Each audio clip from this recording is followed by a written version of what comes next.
वो वक्त बहुत अच्छा वक्त था, ज़िया का दौर था और वो उस ज़माने में प्रोडक्शन बहुत उरूज पर था, 100% से भी ऊपर था।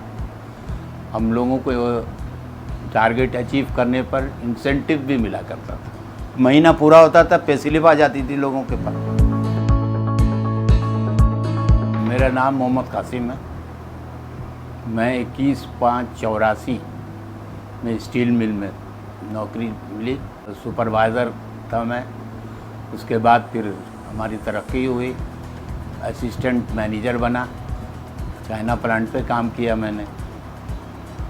उसके बाद फिर 2009 में मैं रिटायर हो गया। उस वक्त जो है हमारे कॉइल्स बनते थे, ब्लूम बनते थे, ये सारी चीज़ें वहाँ बनती थी और काफ़ी पूरा कोल्ड रोलिंग मिल का मैदान जो था वो पूरा भरा हुआ था प्रोडक्ट से। हॉट रोलिंग मिल का मैदान पूरा प्रोडक्ट से भरा हुआ था।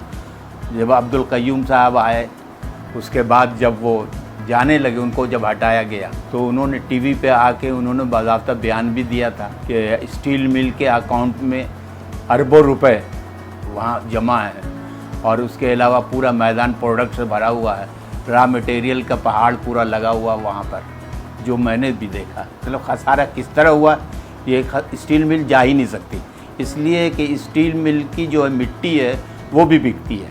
अब्दुल कय्यूम के जाने के बाद दूसरे चेयरमैन बने, उसके बाद से तो इस स्टील मिल जो है खसारे की तरफ जाते जाते आज ये नौबत आ गई है कि ख़त्म हो गया। सियासी बुनियाद पर जब लोगों को हायर किया गया, पहले डेली वेजेस के नाम पे रखा गया, उसके बाद उसको परमानेंट भी किया गया। अगर इसको चलाए, कोई ऐसा सही आदमी लाए, सही मैनेजमेंट लाए, इसके ऊपर पैसे लगाएं, इसको दोबारा खड़ा करें, तो फिर ये इस मुल्क के लिए भी फ़ायदा होगा।